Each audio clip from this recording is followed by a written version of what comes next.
l'arrivée d'une jeune demoiselle. Là, des fois, à Québec, dans les salons, on dit est-ce qu'il y a des gens de Montréal, de Rimouski? On a une jeune demoiselle qui vient d'Allemagne. Fait que ça, on n'aura pas tout le temps des jeunes Allemandes qui s'intéressent à la chasse au Québec. Fait qu'on a une jeune demoiselle de l'Allemagne ici dans la salle.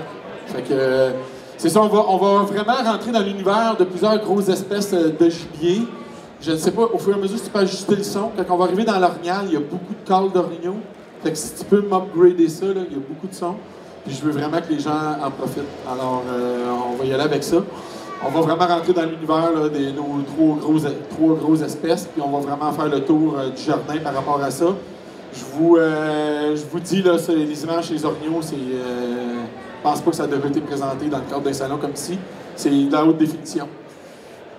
La technique de chasse à l'ours que je mets au point, je me suis rendu compte que quand on a des sites à l'ombre, les ours, ils sont dans la noirceur tout l'hiver, ils sont en dessous de la neige. Quand ils arrivent au printemps, ils n'aiment pas la lumière, ils fuient le soleil. Ils sont habitués que leurs yeux ne sont pas habitués à cette lumière-là. Fait que quand vous avez des sites comme celui-ci, souvent on a remarqué, je suis guide de chasse à l'ours, sur 100 sites d'appât, ceux qui roulent vraiment de jour, c'est des sites qui sont vraiment situés à l'ombre. Donc des coulées, des secteurs là, où il y a vraiment des milieux frais. Regardez ici, la cache est au soleil, l'ours est toujours à l'ombre. Ce qu'on remarque aussi, qu'on a remarqué, c'est que si ton baril, ton site à pâté, il est proche d'un arbre, ça prend un arbre proche. Pourquoi? Parce que quand les femelles ils viennent avec des bébés, on sait les mâles, ils vont bouffer les bébés. Il y a de la déprédation chez l'ours, puis le meilleur prédateur de l'ours dans le monde, c'est l'ours. Quand un mâle arrive, il y a une femelle avec des bébés, bien souvent, ça prend un arbre pour que la femelle elle soit sécurisée en vue que le bébé puisse fuir au niveau aérien.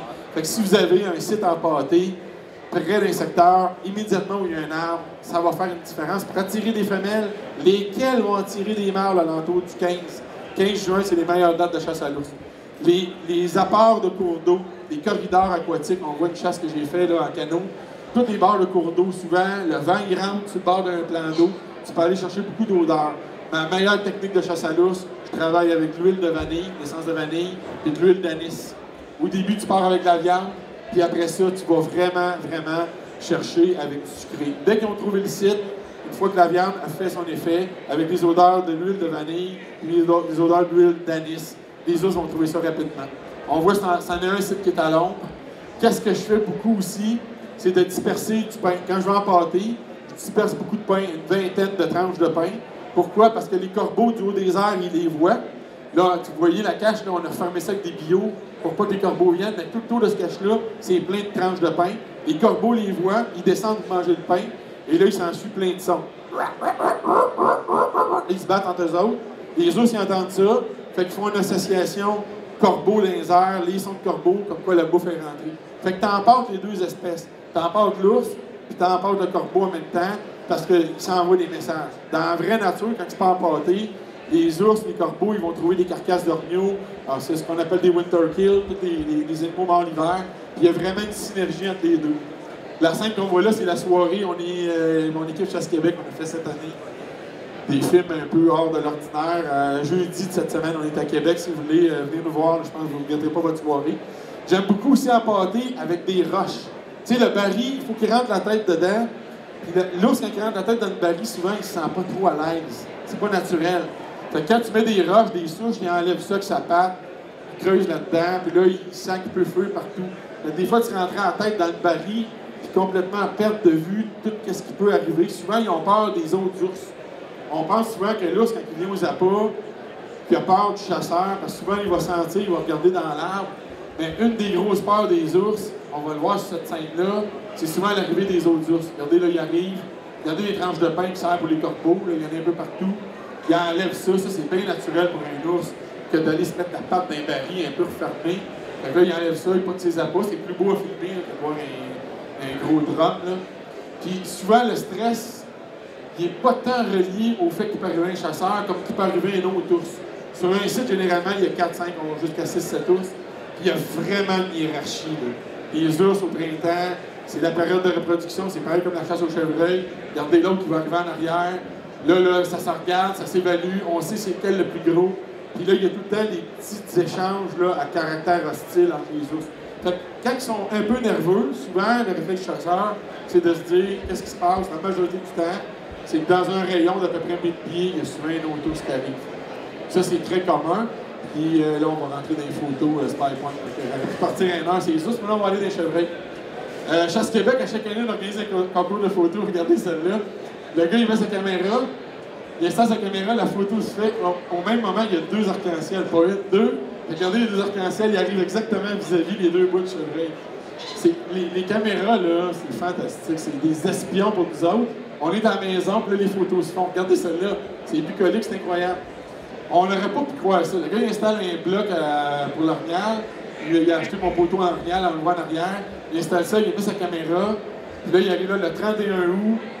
Exactement cette scène-là qui arrive. Un boc orignal avec un veau chevreuil. Tu sais, le veau, il est plein de picots. Il arrive là. Bon, le veau, il n'a jamais rien de sa vie. Là. Il n'a même pas 3 mois. Fait qu'il arrive face à face avec un boc orignal, il regarde ça, l'orignal le regarde. Les photos se font au même moment. Tu sais, je dis, le gars retourne à sa carte. Regardez celle-là, celle-là est incroyable. Ça, la soirée avec mon gars, j'y raconte cette fable-là. Complètement à ma droite, je sais pas si vous voyez un œil qui brille, c'est un castor. Le castor, il mange un boulot. Le gars qui coupe un boulot pour ouvrir sa cache. Il y a un castor. En avant, il y a un raton laveur. Complètement à droite, il y a un chevreuil. Fait que c'est la même photo.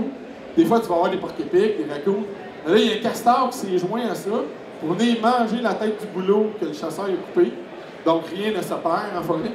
Puis au même moment que la photo se prend, t'as ça. Ça, c'est la photo la plus exceptionnelle. Venez le voir, ce chevreuil-là, mon kiosque Jimmy Croteau. Il a gagné la Coupe Chasse Québec, le plus gros chevreuil tiré au Québec cette année, 29 pouces et demi. Le même Croteau, il a gagné le concours SpyPoint de photos dans la catégorie chevreuil parce qu'il a tiré un bug 29 pouces et demi avec des drop pits. Puis au moment, là, à la seconde près, il avait programmé sa caméra aux 5 minutes, mais au moment où il a tiré dedans, pensez à ça, ça ne reviendra plus jamais, ça. Au moment où il a tiré dedans, la photo s'est faite.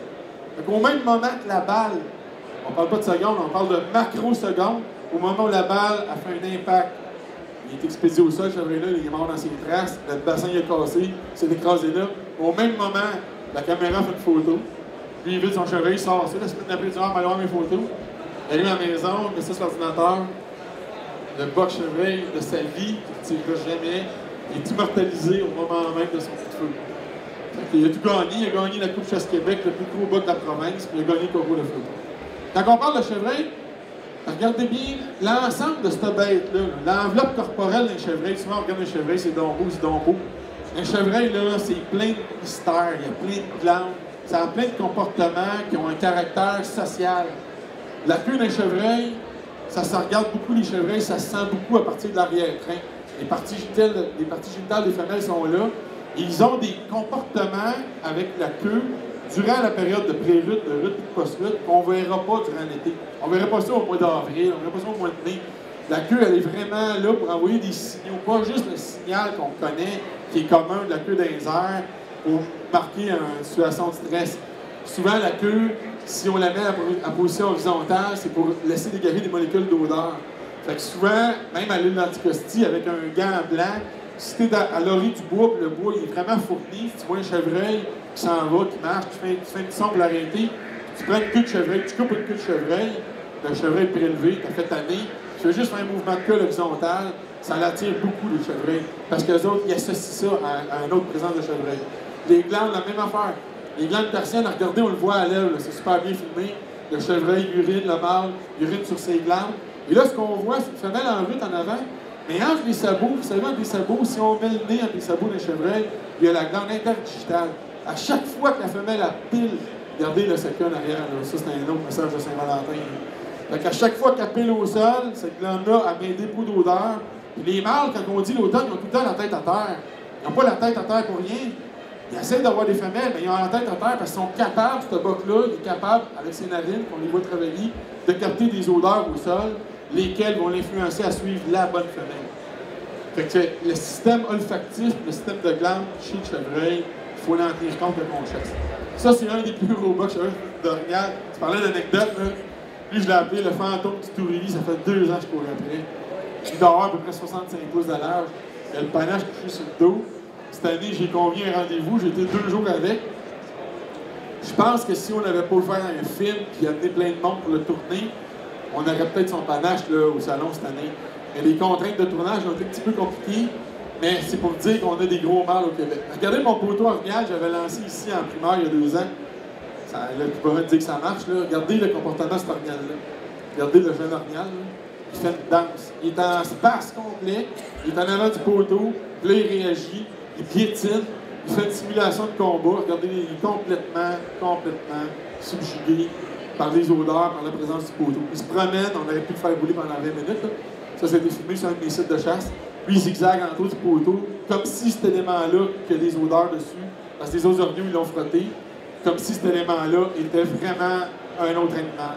Fait que quand l'automne vous arrivez, il y a un site sur mes poteaux orignales, quand le sel est de moins bonne envergure, là, quand on parle à partir du 10 septembre, des dispositifs qui ont des odeurs d'orignaux dessus, c'est ça qui est le meilleur pour attirer d'autres orignaux.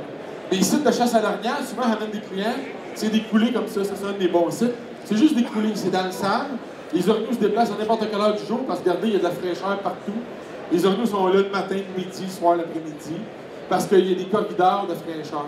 Quand on chasse l'orignal, là, tu peux le mettre le son au coton, il y a bien des cadres. Quand on chasse l'orignal, il faut toujours tenir compte du climat.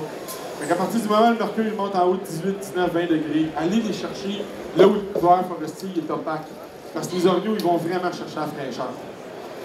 Utilisez les bois d'orignal, là, il est en train de faire une souille. Là, il va se coucher dans la souille.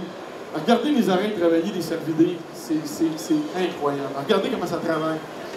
C'est tout le temps en train de bouger. Les oreilles sont bidirectionnelles. T'sais, nous autres, on se tourne la tête pour entendre. Là, ils viennent d'entendre une femelle. Les oreilles ont tourné. Là, ils se lèvent. Regardez la grosse barbiche. Quand il fait ses souilles, là, il se met en barbiche dans la souille. Puis là, il est plein d'odeur d'urine.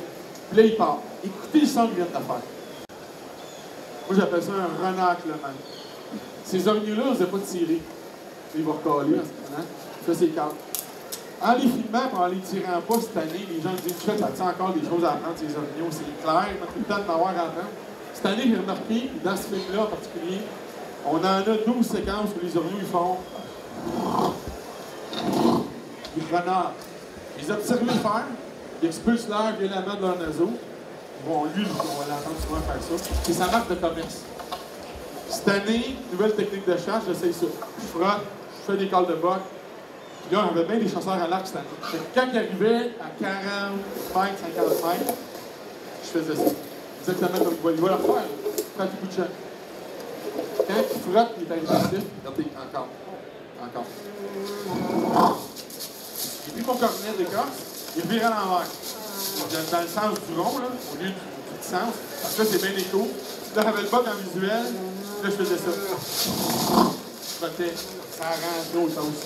J'ai rarement vu des bocs faire les derniers 20 mètres avec autant de frénésie. Il est bien grand. On est en 2011, on en apprend encore. Fait que cette année, j'ai essayé ça avec plein d'orignaux. Ça a donné bien des beaux tournages. Regardez ce scène-là, l'orignal, il est content, là. Regardez faire. La femelle, elle coule, on est dans le pic du rythme.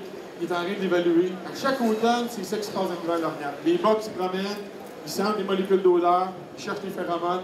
Ils ont toujours la langue sortie. Regardez ce scène-là, est incroyable. Ça, c'est tiré justement de notre soirée de film, cette semaine, jeudi à Québec. Venez vous gâter. Regardez ce scène-là. Le veau, il se tasse.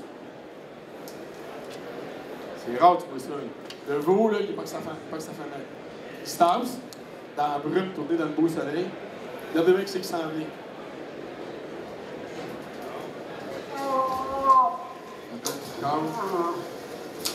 Le boc est en direction.